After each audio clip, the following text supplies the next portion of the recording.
everybody, welcome back to another episode of Booming with Bella. I am your host, Bella Linez, and today we're talking about Selena Gomez.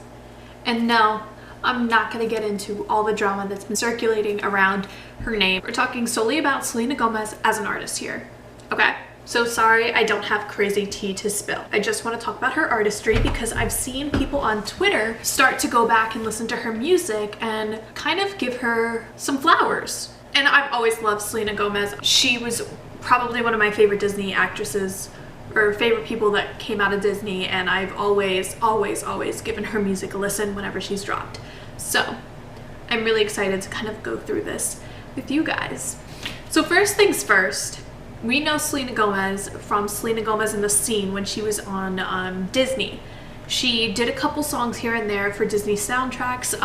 First thing comes to mind is she obviously sang the theme song for the Wizards of Waverly Place show. She starred as like the Cinderella-esque character in another Cinderella story, where she did the song Tell Me Something I Don't Know, and then I believe the song is called New Classic with Drew Seeley, and that's probably one of the best Cinderella story type movies in my opinion. So she's done stuff like that. She also did a song Live Like There's No Tomorrow for the Ramona and Beezus movie. So she's got her hands everywhere. But we grew to love her when she was Selena Gomez The Scene. And Selena Gomez The Scene were from 2008 to 2012. There were multiple band members. When Selena Gomez The Scene were last a band, Greg Garman was on drums, Joey Clement was on bass, Dan Forrest was on keyboard, and Drew Tabenfield was guitar. And then former members were Nick Foxer, who was keyboard and vocals, and Ethan Roberts, which was also guitar and vocals.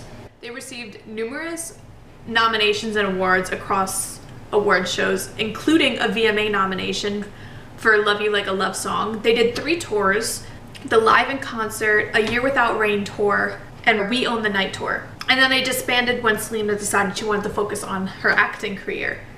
But while they were a band, all 3 albums reached the top 10 US Billboard Hot 200 chart and all went gold. So, the albums and notable songs that I think come from each of these albums. So Kiss and Tell came out in 2009 and that album also went gold. Like I said, all of them went gold.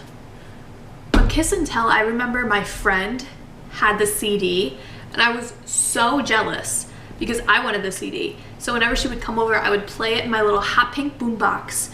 And then one time she so graciously let me burn the CD to my iTunes library. So I had the songs that I liked. So I had songs like I Won't Apologize, Falling Down, Naturally, and Tell Me Something That I Don't Know, burned onto my computer. Naturally, and I believe Falling Down also, but I know for sure Naturally, the music videos were released on Disney Channel. So I remember watching those in between shows, and like the premiere of Selena Gomez The Scene's new music video for Naturally. Like that was, we used to live for that. They did that with Vanessa Hudgens and then Selena Gomez and I'm sure others, and that was like so exciting and so much fun to watch. I believe it was always during like some big movie premiere or after some big movie premiere. So cool. So cool. I remember watching Disney Channel to watch this music video for the first time and absolutely loving it. Adored that song. Naturally actually was in the top 30 of the US, top 20 of the UK, and went platinum. So period. Following Kiss and Tell came A Year Without Rain, which came out in 2010, so a year later. It went number 4 in the Billboard Hot 200, went gold like the other albums, and songs that came out of this album was obviously A Year Without Rain, Round and Round, and Spotlight. A Year Without Rain, I can't remember if there's an episode of Wizards of Waverly Place where they play this song in the background. I think it's when Mason, Alex's boyfriend who's a werewolf, is like stuck in between werewolf Mason and like human Mason, so he's like super hairy and like has the werewolf face. I don't know, like he couldn't change back, so like Alex had to decide if she wanted to like continue dating him or not, even though he like was half wolf still. And they like went to a party and I'm pretty sure that song played in the background, but I also feel like I might have made it up and I have no idea what episode it is, what season, like where this party even was. So someone please let me know. Round and Round, my whole family loved that song. I remember listening to that in the car with my brother and my sister. You know, I'm pretty sure we made up some like weird dance to it, or like some dance game. I don't remember exactly, but I know that we all listened to that song. Now I've kind of gone back and I've been listening to her catalog and just like a lot of Disney catalog, just like the women like Ashley Tisdale, Vanessa Hudgens, Ally and AJ, Miley Cyrus, like all of their catalogs, and I've just been like falling in love with them, being like, we seriously grew up with some bangers, like for real. Following A Year Without Rain came When the Sun Goes Down, which was released in 2011, and it was on the Billboard 200. This has songs like Bang Bang Bang, Middle of Nowhere, Hit the Lights, My Dilemma, That's More Like It, When the Sun Goes Down, We Own the Night, and of course, Love You Like a Love Song. Love You Like a Love Song went 4 times platinum, and she actually debuted the song on air with Ryan Seacrest. Love You Like a Love Song, I think, is probably one of like the biggest hits to come out of our childhood. One of. It's definitely up there as like an iconic song when you think about like Disney music and like the Disney stars. Love You Like a Love Song was everywhere. Everywhere. And I remember wanting the little corset dress that she had in the music video like so bad, because I had like these huge gems on it and I thought it was the coolest thing ever, and I was like, I need that dress. This song, even if you wanted to hate it, you couldn't help but sing along. That is what I think of when I think of this song. Just like how catchy it was, the chorus just like ingrained in your brain, like you can't escape it. That is Love You Like a Love Song to a T. And now that it's been, oh my gosh, over a decade since it's come out, like I can go back and actually listen to this song and like sing along and enjoy it. But I remember there was a period where I was like, oh my god, please play any other Selena Gomez song but this one. But now I'm like, oh my god, this is such a good song. Like I would totally request this. I would request the song on a night out. Be like, DJ, can you play Love You Like a Love Song? For sure. Honestly, maybe that probably would be my go-to Selena Gomez song, because I'll tell you my favorites at the end of this, but that would be in my top 10. After that, when she separated from the scene and decided to eventually go back to music, she's released a couple albums. Revival came out in 2015. This album, like when you think about this album, and you originally think that like all the songs that you couldn't escape were singles, but they were all a part of this album, and this album literally ruled the radio in 2015. This is the album that housed Kill 'Em With Kindness, Hands to Myself, Same Old Love, Good For You, Me and the Rhythm, Me and My Girls. Like this album was everywhere. Everywhere. Some other songs in this album that are actually really good are Survivors and Camouflage, and my favorite song on the album is Sober. I heard this for the first time, I think 2 or 3 years ago when I was working a retail job, and it came on and I was like, is this Selena Gomez? And I remember Shazamming it like while I was at work, and it coming up as Selena Gomez in the Revival album, and I was like, no way, like I just heard that this album had like Hands to Myself, Same Old Love, Kill 'Em With Kindness, and I just kind of wrote it off like I've heard all the songs in the album. No. Sober is such a good song. I encourage you to go listen to it if you haven't already. Also, there's a Same Old Love remix with Fetty Wap, which I loved at the time, because this was 2015, so this was when like Fetty Wap was big, and honestly, that remix just sounds so good. If you like Same Old Love and you want new life to it, go listen to the Same Old Love remix with Fetty Wap. Oh, but first, before Revival came Stars Dance. Excuse me, I have my notes all messed up. Stars Dance came, then Revival came, and Stars Dance had Selena Gomez in the Scene-esque music. When she did Revival, that she kind of shifted her sound a little bit to be a more adulty pop, but Stars Dance was still in like the EDM kind of dance pop that she was. Stars Dance has Come and Get It, Undercover, Slow Down, Love Will Remember, and one of my favorite songs of Selena Gomez's work, Music Feels Better. This is a bonus track on the album, and please go listen to it if you haven't already. Like, I don't understand why this song wasn't everywhere. It's just like so feel good. It's high energy. She low-key sounds great on it. One of my favorites. So Stars Dance, then came Revival. Then in terms of projects came Rare in 2020. So she released this like literally right as COVID was happening. These have songs like Boyfriend and Look at Her Now that were kind of on the radio, just on Instagram. I remember getting a little bit of traction. But when you go back and listen to it, some of the other songs that are good are Souvenir, She, Crowded Room, Ring, A Sweeter Place, Cut You Off, Kinda Crazy, and Feel Me. I actually never listened to this project when it came out. This was one that I think that I briefly listened to and just kind of never went back to it, but I went back to it when I was going through kind of coming up with the stuff for this episode, and I actually ended up really liking it. And this was the album that I saw people talking about on Twitter when people were starting to be like, you know, Selena Gomez does have a catalog. So yeah, I would definitely go stream Rare. And then following Rare, she came out in 2021 with Revelación, which is her first Spanish language EP. I was so freaking excited for this. I always looked up to Selena Gomez because she was mixed just like me. I looked up to her a lot as a little girl, and so when she came out with this, it really meant a lot to me, and I was really, really excited. And I know like little 10-year-old me watching Selena Gomez would have loved this, and I don't know, it felt really good to see her come out and release this Spanish language EP. And so this is songs like De Una Vez, Buscando Amor, Baila Conmigo, which features Raúl Alejandro, Dámelo Todo, which features Mike Towers, that's probably my favorite song in the album, Deseo, Adios, and Selfish Love, which features DJ Snake. And I really honestly think that she sounds really good. She definitely sounds like como una gringa, pero yo también. So not mad about it at all, but I think it was really pretty, and I do like the songs. Like Dámelo Todo is in a lot of my playlists, honestly, and I love Mike Towers, so also like that was a huge influence in that. But I thought that that was a really cool song, and I just liked hearing this side from her, and I hope that she continues to release more Spanish language songs, kind of like Christina Aguilera. So those are her projects. For singles, she was on DJ Snake's Taki Taki, which has Ozuna and Cardi B on it. She did Wolves with Marshmello, which is probably one of her most well-known singles, like in more recent years.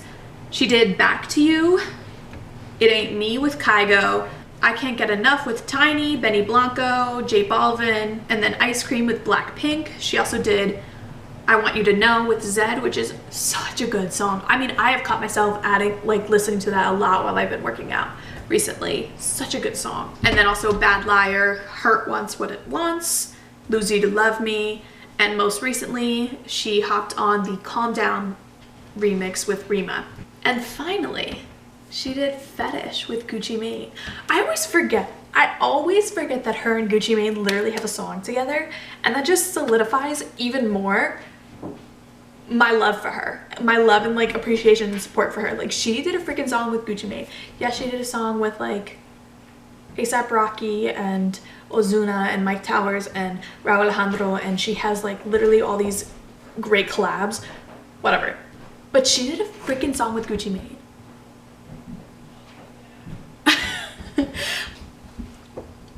She has the Gucci Mane seal of approval. Of course I'm gonna ride for my girl.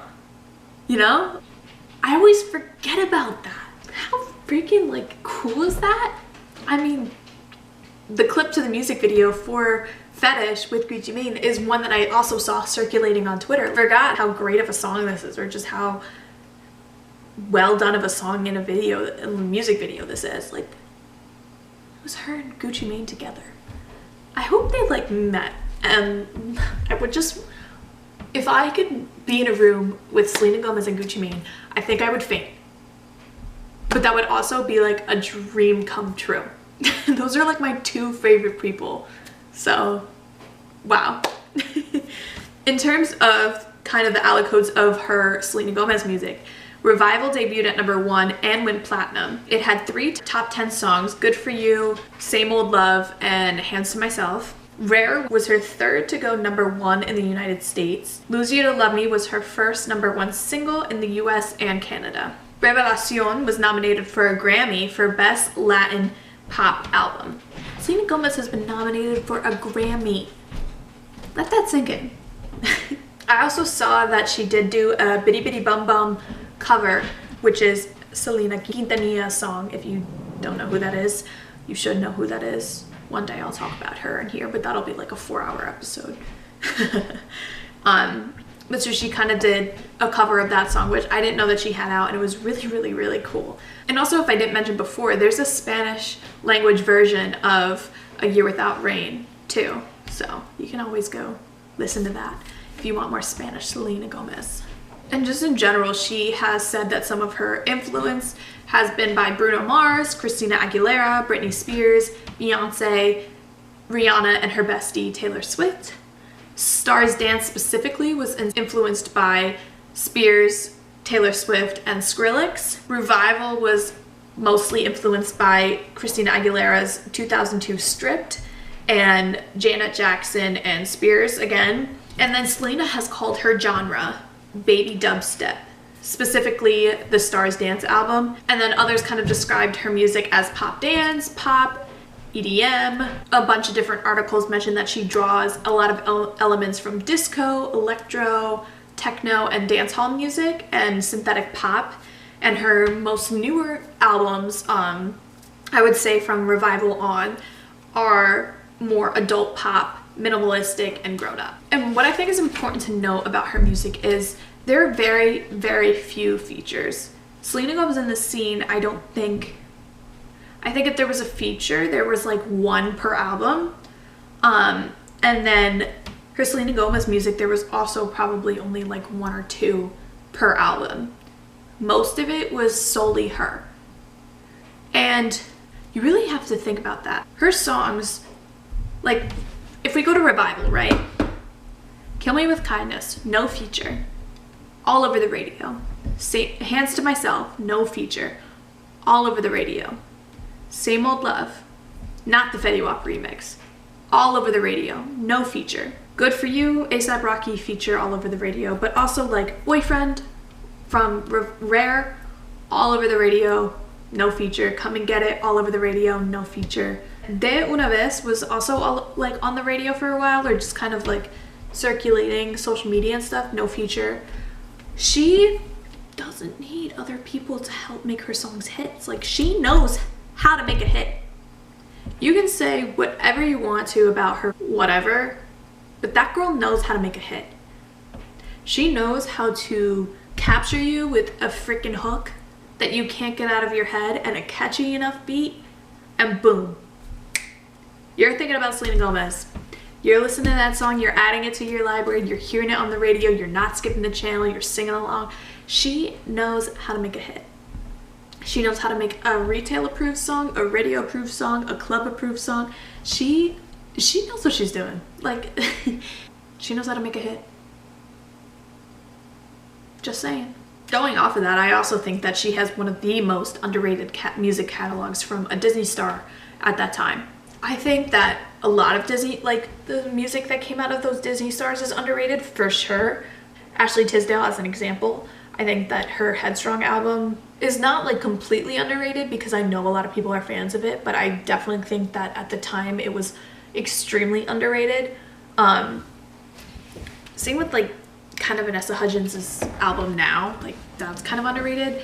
But I think Selena Gomez, like her catalog is underrated when you think about just how many good songs she put out over a short amount of time, and just like how more than half of the songs on every album were radio hits, were well known, were, you know, played or are known by my age group. She has put out so many good pieces of work. You can't take away from what she accomplished as a musical artist. And I think if a lot of people would go back now and listen to her, they would kind of feel the same. I'm not sure if I'm articulating this the best way. But I think that she needs more credit. I think people need to give credit where credit is due and go back and listen to her music. Specifically like her Selena Gomez and The Scene stuff and Stars Dance. Like those albums are full of nostalgia for me and just good vibes. I think her Revival and her Rare albums are also really, really good. But those first couple albums, like when I think about what I was listening to at ages 9 through 13, it was Selena Gomez. I so regret not ever going to see her live. So regret that.